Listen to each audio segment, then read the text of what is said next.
नमस्कार, टुडे हिमाचल में आपका बहुत बहुत स्वागत है और मैं हूं गीतिका पांडे। आइए नजर डालते हैं हिमाचल प्रदेश से जुड़ी हुई आज की ताजा तरीन खबरों पर। 6 पॉजिटिव की गई जान, 114 नए मामले, 310 हुए ठीक। हिमाचल में कोरोना महामारी घातक होती जा रही है। पिछले 24 घंटे में कोरोना से 6 लोगों की मौत हो गई। वहीं स्वास्थ्य विभाग की रिपोर्ट के अनुसार हिमाचल में रविवार को 114 कोरोना मामले सामने आए। चंबा में कोविड वैक्सीन की दोनों डोज लगवा चुकी 60 वर्षीय महिला की मौत हुई। कांगड़ा में 66 वर्षीय बुजुर्ग की टांडा मेडिकल कॉलेज व 82 वर्षीय बुजुर्ग महिला की एमएच पालमपुर में मौत हो गई। मंडी में 82 वर्षीय, आईजीएमसी शिमला में 82 वर्षीय बुजुर्ग महिला व 79 वर्षीय संक्रमित पुरुष ने दम तोड़ दिया।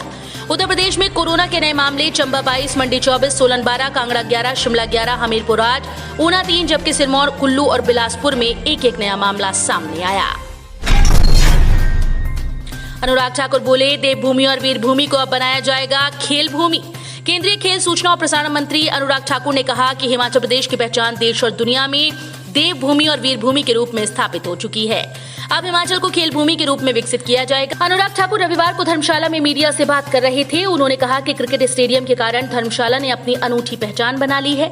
धर्मशाला में बेहतर कनेक्टिविटी के कारण अगर यहाँ हाई एल्टीट्यूड खेल केंद्र बनता है तो उसका बेहद लाभ मिलेगा। राज्य सरकार जमीन उपलब्ध करवा दे तो यहाँ हाई एल्टीट्यूड खेल केंद्र जल्द बनवाया जाएगा। भारी बारिश से 8 मकान क्षतिग्रस्त, शिमला में पेड़ गिरने से टिप्पर चकनाचूर। देखिए खबर। हिमाचल प्रदेश में रविवार को दूसरे दिन भी बारिश का सिलसिला जारी है। भारी बारिश से प्रदेश में 8 मकान क्षतिग्रस्त हो गए, जबकि शिमला में पेड़ गिरने से एक टिप्पर चकनाचूर हो गया। राजधानी शिमला और आसपास के क्षेत्रों में रुक रुक कर बारिश होती रही। कालका, शिमला, पठानकोट, भरमौर और शिमला तत्तापानी मंडी मार्ग पर जगह जगह भूस्खलन होता रहा। बारिश से मक्की की फसल को भी भारी नुकसान हुआ है। मौसम विज्ञान केंद्र शिमला ने राज्य मैदानी व मध्य पर्वतीय 3 जिलों कांगड़ा, सिरमौर और सोलन में 26 अगस्त को भारी बारिश का येलो अलर्ट जारी कर दिया। राज्य में 28 अगस्त तक मौसम खराब रहने का पूर्वानुमान है। अनियंत्रित होकर चलती बस से टकराया ट्रॉला, दोनों हाईवे पर पलटे, 20 यात्री घायल। कालका शिमला नेशनल पर सेब से लदे ट्रॉले ने निजी बस को टक्कर मार दी। इसके चलते अनियंत्रित होकर ट्रॉला और बस दोनों सड़क किनारे पलट गए।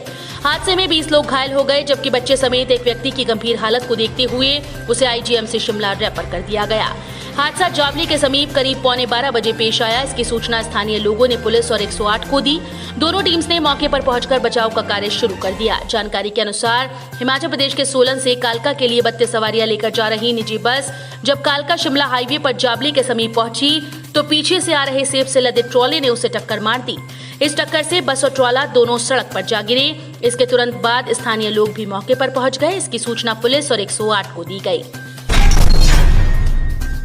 सितंबर में एपीएल बीपीएल को 4 रुपए महंगा मिलेगा सरसों का तेल।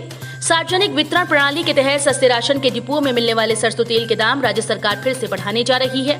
अगस्त के दामों से 4 और 5 रुपए प्रति लीटर की बढ़ोतरी हो रही है। बीपीएल और एपीएल राशन कार्ड धारकों को 4 रुपए, जबकि टैक्स देने वाले उपभोक्ताओं को 5 रुपए ज्यादा देने होंगे। अगले माह 18.5 लाख उपभोक्ताओं के परिवारों को झटका लगना बिल्कुल तय है। नई निर्धारित दरों के साथ सरसों के तेल की खेप राज्य भर के राशन गोदामों में पहुंचानी शुरू हो गई। 1 अक्टूबर से डिपुओं में राशन पहुंचेगा। अन्य दलों को जोड़ने की बात करने वाली कांग्रेस 2 वर्षों से अध्यक्ष नहीं बना पाई। केंद्रीय मंत्री अनुराग ठाकुर ने कहा कि कांग्रेस अन्य दलों को जोड़ने की बात करती है, लेकिन वो अपनी ही पार्टी को नहीं जोड़ पा रही। पिछले 2 वर्षों से कांग्रेस अपना अध्यक्ष तक नहीं चुन पाई। रविवार को जन आशीर्वाद यात्रा के दौरान धर्मशाला में पत्रकार वार्ता के दौरान केंद्रीय खेल व सूचना एवं प्रसारण मंत्री अनुराग ठाकुर ने विपक्ष पर तंज कसते हुए कहा कि कांग्रेस पिछले 2 साल में अपना अध्यक्ष तक नहीं चुन पाई और संसद में अन्य विपक्षी दलों के साथ मिलकर कांग्रेस चाहती है कि कोई चर्चा हो। उन्होंने कहा कि महंगाई की दर कांग्रेस राज में दहाई के आंकड़े में थी, अब मोदी सरकार में सिंगल डिजिट दर हुई है। देश में 15 माह में 80 करोड़ लोगों को मुफ्त राशन दिया गया। मुख्यमंत्री जयराम ठाकुर, हिमाचल प्रदेश केवल घोषणा ही करते हैं। हिमाचल प्रदेश में होने वाले उपचुनाव में चारों सीट्स कांग्रेस पार्टी जीतेगी और भाजपा को इन चुनाव में पूरी तरह से शिकस्त दी जाएगी। ये बात कांग्रेस पार्टी के प्रदेश अध्यक्ष कुलदीप सिंह राठौर ने जिला मुख्यालय कुल्लू में पत्रकारों को संबोधित करते हुए कही। उन्होंने कहा कि प्रदेश में 1 लोकसभा सीट और 3 विधानसभा सीट पर उपचुनाव हो रहे हैं, जिसके लिए कांग्रेस पार्टी पूरी रणनीति बनाने में जुट गई है।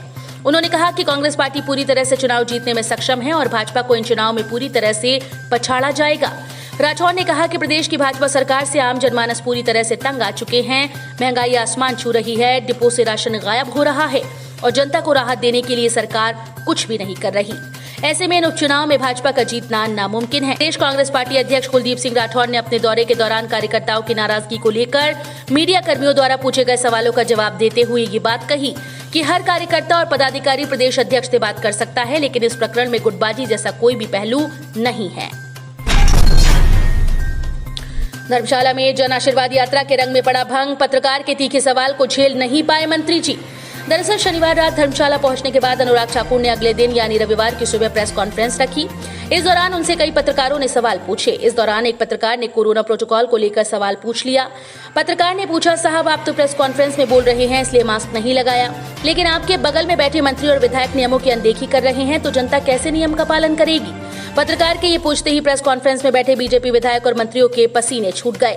वहीं अनुराग ठाकुर ने सवाल का जवाब दिए बिना ही धन्यवाद बोल दिया। नरेश ठाकुर, सर आपने अभी बात की प्रोटोकॉल्स फॉलो करने की ताकि थर्ड वेव ना आए, लेकिन आप तो प्रेस कॉन्फ्रेंस कर रहे हैं, आपका समझ आता है, लेकिन स्टेज पे जितने भी नेता हैं, चाहे वो बीजेपी प्रदेशाध्यक्ष हैं, चाहे मिनिस्टर हैं, चाहे एमएलए हैं, किसी ने भी मास्क नहीं लगाया। तो जब वही लोग फॉलो नहीं करेंगे, हाँ उन्होंने लगाया है, जो जिनको लोग फॉलो करते हैं वही लोग प्रोटोकॉल्स फॉलो नहीं करेंगे तो थर्ड वेव को कैसे रोक पाएंगे? धन्यवाद।